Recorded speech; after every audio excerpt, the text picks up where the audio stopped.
my loves! Welcome to my channel, and if it's your first time here on my channel, hello! I'm Anne and welcome to my channel. If you are into beauty videos, please do consider subscribing to my channel because I do upload my videos every single week. So for today guys, I am back with another product review for you guys, and today we are going to review this baby over here. This one is the Maybelline Super Stay Matte Ink Liquid Lipstick. So this liquid lipstick actually got my attention because there's a lot of girls out there who are saying that this is a really good liquid lipstick, and even my friend told me that this one is really good. So I am really thankful that she gifted me one para ma-review ko itong liquid lipstick na to para sa inyo. So if you guys wanted to know my thoughts about this liquid lipstick, then just keep on watching.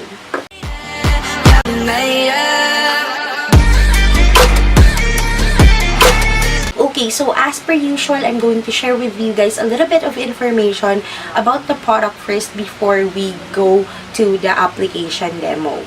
So this product is actually available nationwide sa inyong mga local Maybelline counters, or if you guys don't have Maybelline counters in your area or location, you can actually order it online through Lazada. The regular price of this liquid lipstick is 299 pesos, but usually Maybelline has sales, so I highly recommend for you guys to follow their social media accounts para maging updated kayo sa kanilang mga sales, sa kanilang mga makeup.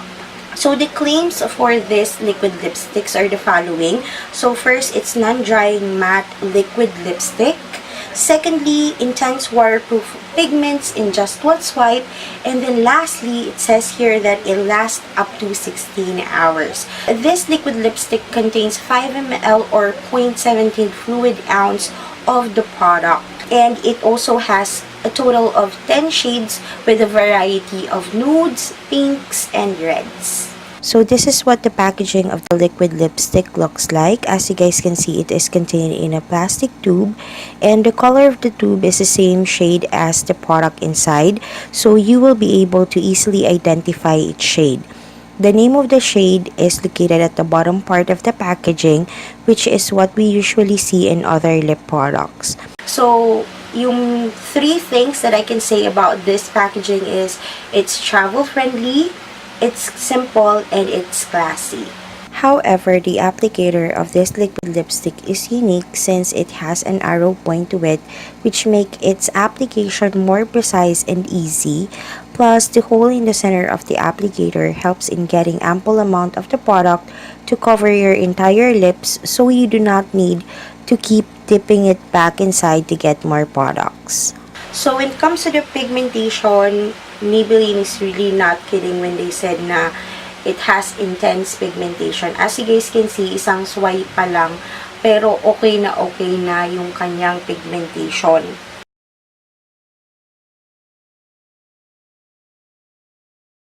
Okay, so i-apply ko na yung liquid lipstick sa aking lips.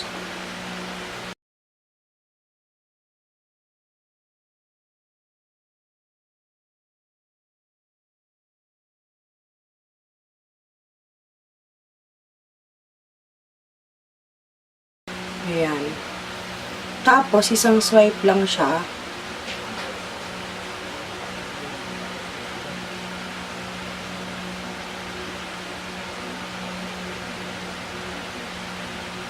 Diba? Hindi siya patchy, hindi siya nag-accentuate ng line sa lips ko. And pwede kong magamit yung pointed para hindi na ako gumamit ng lip liner.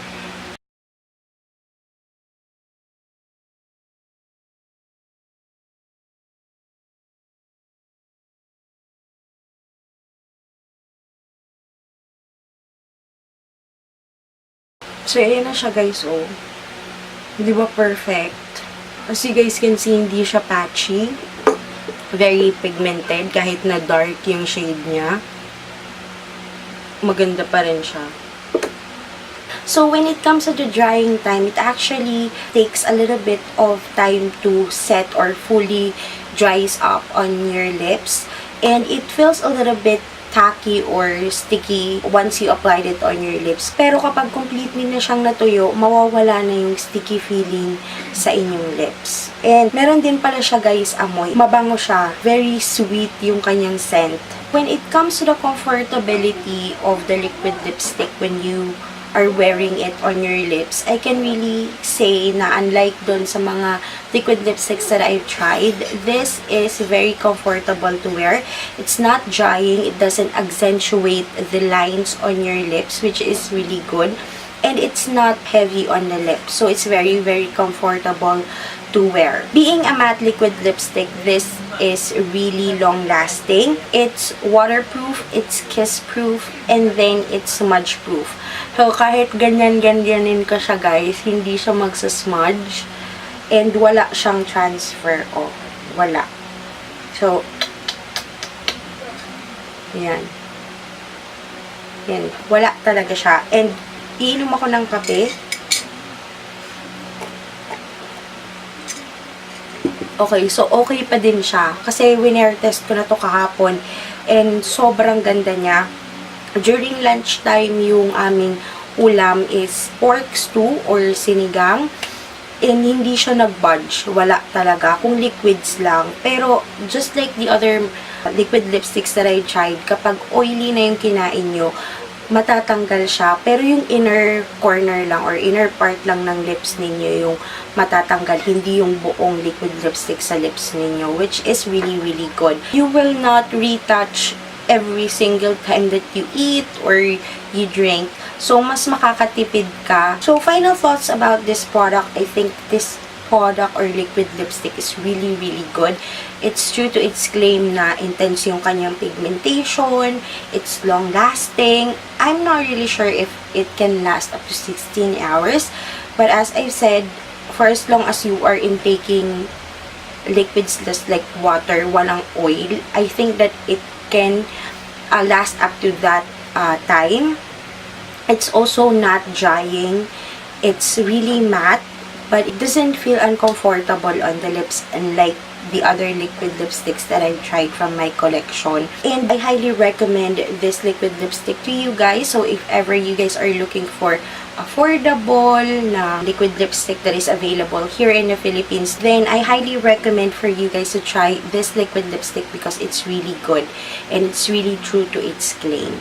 Plus, meron din silang ample amount ng shades for you to choose from. So, I think that dun sa 10, meron kayong makukuha na magmamatch sa skin tone nyo. So, that is it for my review for today, guys. I hope that you guys find this review helpful. And if you did, don't forget to hit that like button para naman matuwa naman si lola nyo.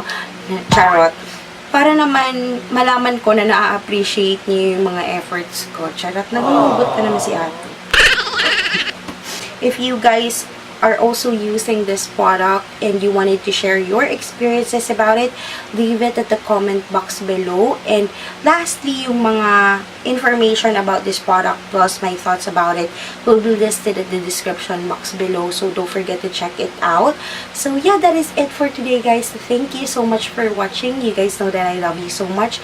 Don't forget what I always say to you guys: don't let your dreams just be dreams, make your dreams possible. And I will see you guys on my next video. Bye! Hirap tanggalan na nga, guys. Nasyungan na naman kasi ako kasi kanina akala ko nag-film habang ina-apply ko yung liquid lipstick, hindi pala nagre-record. Guys, kung hirap siyang tanggalin, so kukuha na ako ng makeup remover. Hindi ko na kaya, te. Para akong nakipaglaplapan, te. Ayusin nga natin.